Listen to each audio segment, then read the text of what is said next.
Well, I mean, President Obama says, for example, his initial emission reduction targets are modest.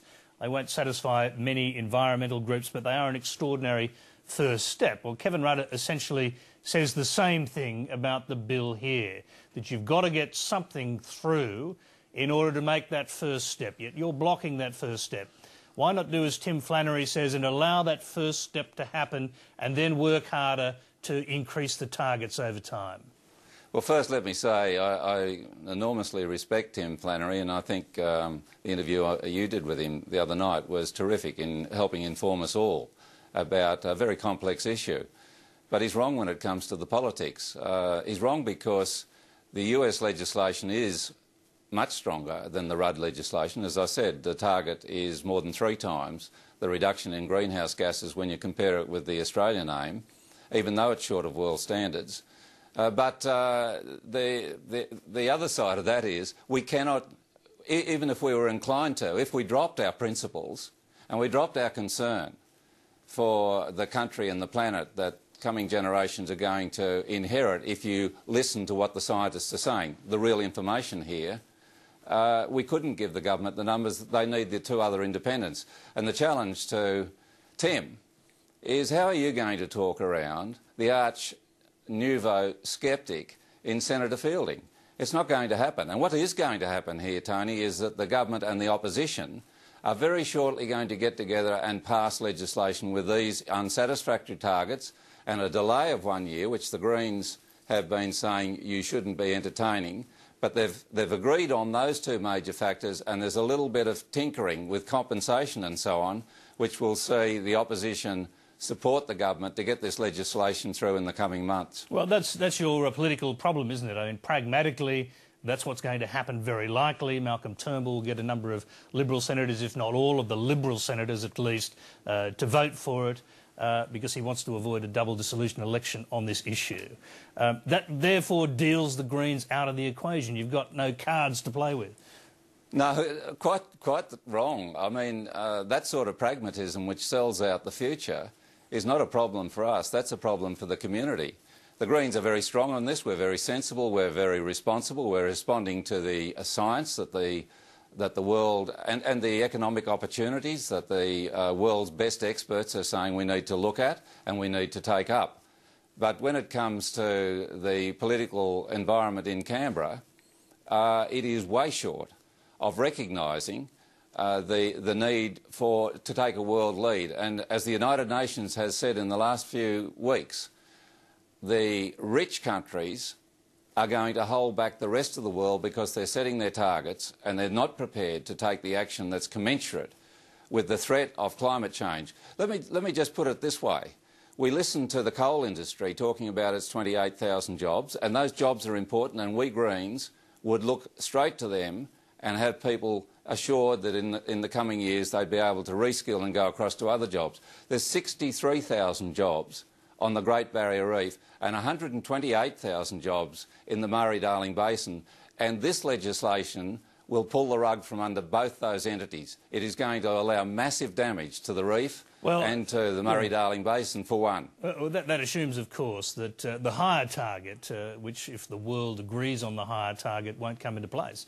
But it won't, because... You're saying the world won't agree? You're convinced the world won't agree on a higher target at Copenhagen? Exactly, because the 25% that the Rudd government's looking at and that Kevin Rudd or Penny Wong will take to Copenhagen has got conditions locking in which China has already said are unfair. Yeah, but China's going to be under considerably more pressure since the US energy bill was passed, because they're now threatening tariffs against countries which don't have carbon pollution reduction schemes with similar targets to them by 2020. So if the Chinese don't get on board, they could find tariffs against their exports to the United States. That may be so. And maybe the United States is putting pressure onto China.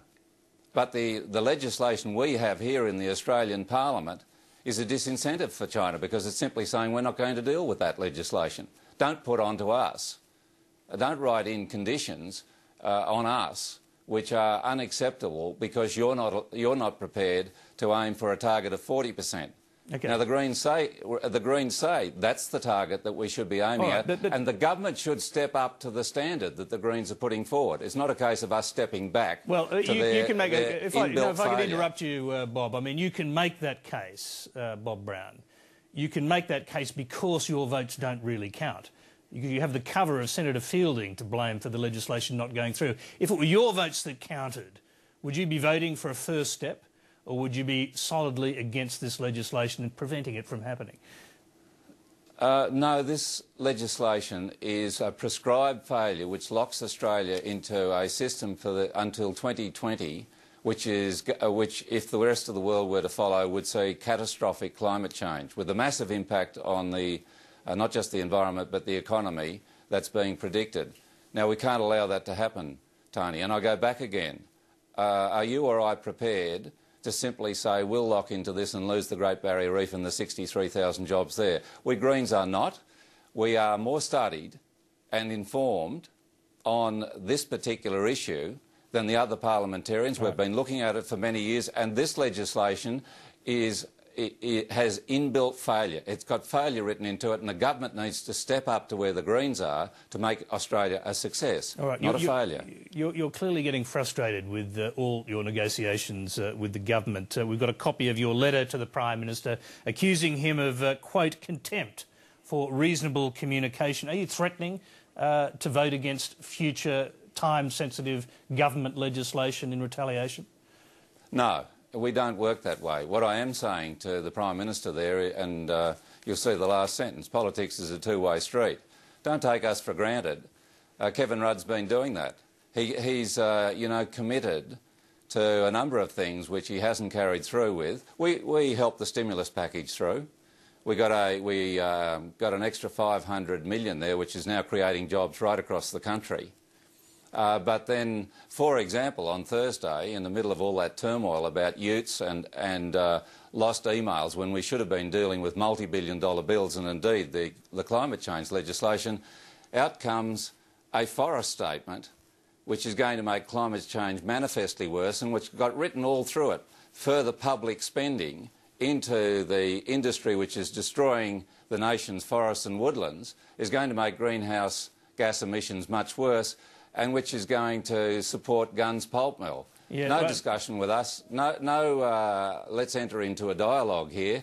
He knows the importance of that issue, but has been completely dismissive. Well, the Greens are not a faction. Okay, we expect fair dealing from Prime Minister Rudd, and he's not showing it. Okay, Bob Brown, we'll have to leave you there. We've run out of time. We thank you very much for joining us again tonight.